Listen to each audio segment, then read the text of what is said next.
Hello, coaster lovers. So if you're an enthusiast, you must have gone through this problem while transforming to the coaster geek you are today, which is having the fear of riding the biggest and baddest coasters at the parks.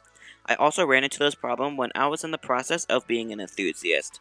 And if you are still in this crisis and still riding the mediocre coasters at the parks, there are actually a few ways you can escape from this problem that you are having. So in this video, I'm going to show you how to get over your fear of roller coasters.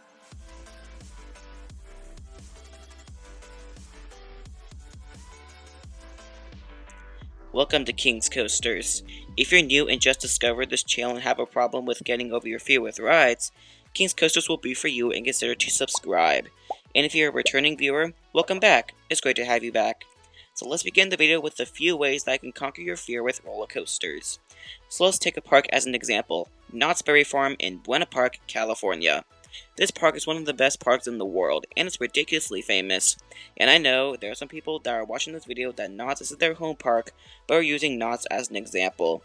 So the first way you can conquer your fear with roller coasters is starting with the small rides and working your way up to the high thrill rides. I call this build up. So this is how build up works. So it is basically building up your limit of thrill rides. So we are using roller coasters instead of rides. So before we dive in, what I'll be using is this chart that I made. So the text in green means the least thrilling rides that you can start off with. The yellow text is where the mediocre thrill rides are. And the red text is where the high thrilling rides are. So the smallest coaster at Knott's and the first green coaster is one that I can start off with. It is Timberline Twister. This is the kiddie coaster. And if you managed to get the credit, congratulations. But this is definitely the smallest roller coaster at Knott's Berry Farm. There are only a few airtime holes throughout the ride, and the ride isn't much. But you can do it as long if you care about kiddie credits. And fun fact, this is one of two roller coasters operating by the company Bradley & Kay.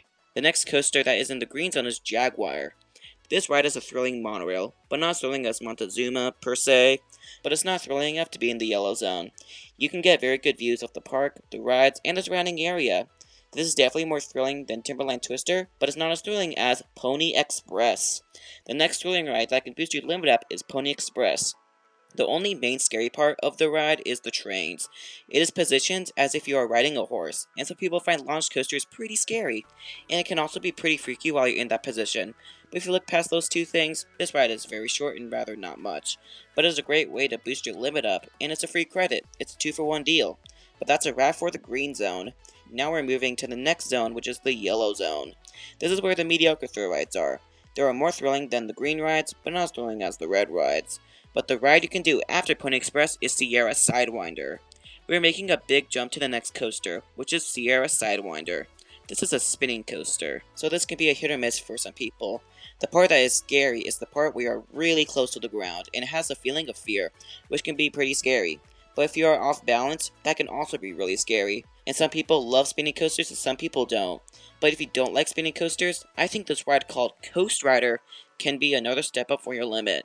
Either this or Sierra Sidewinder can switch spots, but this is what I came up with. Because Coast Rider looks more menacing and wild. This ride looks taller than Sierra, a bit faster, but the part about the ride that makes it not thrilling as the next coaster on the list is that it does not cruise throughout the ride. Wild Mouse coasters are trimmed to death, and Coast Rider is no exception. But the parts about Coast Rider that can make it a bit terrifying are the restraints and the beginning. So let's start off with the beginning. So you turn left after the lift, and there is a huge drop, and that can scare a lot of people. The second part is the restraints. They are shin guard restraints, so it can get pretty uncomfortable. But it does not contour around your shins like an RMC, like Lightning Rod for example. They really push your shins back, which can be scary for some people. Moving along to an old ride, this is the first inverted coaster on the list, and that is Montezuma's Revenge. I know, this ride is getting a refurb for this year, but let's pretend the ride is still open. This ride's layout is very short. It's a launch, loop, spike, go backwards, up another spike, and that's it.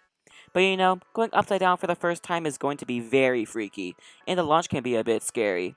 But if you look past those two things, it's not that special. But now we are moving up to the next zone, which is red. These are the high thrill rides. The first coaster we will talk about is Silver Bullet. Taking another big jump, we go to Silver Bullet. This is the least high thrilling coaster at Knott's, and this ride can be pretty scary. Think about this. It's basically the loop on Montezuma 6 times, but you're under the track. This ride is basically inversions over and over and over again, but the end is just filler. Staying with the inversion theme, let's move on to hang time. By this point, you're not having the same feeling like you used to have. You can handle inversions and fast-paced elements, but one of the feelings that you haven't experienced is hang time. It's basically the opposite of airtime. It's when you hang upside down and you dangle like a rag doll. It can be pretty spooky, but if you get along with it, it's alright. Going from a new ride to a classic ride, we have the awesome GCI/CCI coaster, Ghost Rider. This is the park's lone wooden coaster, and it can be pretty aggressive. It also has a lot of airtime moments throughout the ride, but the ride looks smooth for its age because of the GCI retracking that occurred a couple years ago. Now finally, the last coaster of Knott, and just like Montezuma, this coaster is standing but not operating. It is Accelerator. This is definitely the scariest coaster at this park. It's because of the launch. You just zoom out of the station at the speed of light. This ride is definitely a one-trick pony, and that is how you can use build-up in the time that you're in a park. Just find the smallest coaster there and work your way up. Now that will be it for build-up. The second way you can get over your fear of roller coasters is distracting yourself. So when you're in line for an attraction, you have that feeling where your anxiety goes up, you're feeling sick to your stomach, and have that vomit feeling and stuff. But I use this when I'm feeling a bit scared to ride a ride. Just pull up your phone and try to distract yourself. Play some games, watch your favorite YouTuber, or even watch pet videos, etc.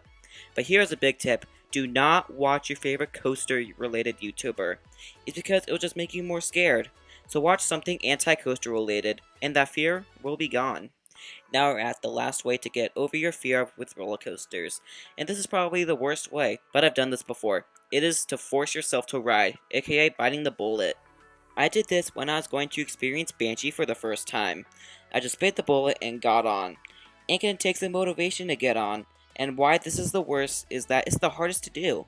When you're in the station about to board, your anxiety might be a bit too much, so you just end up skipping it.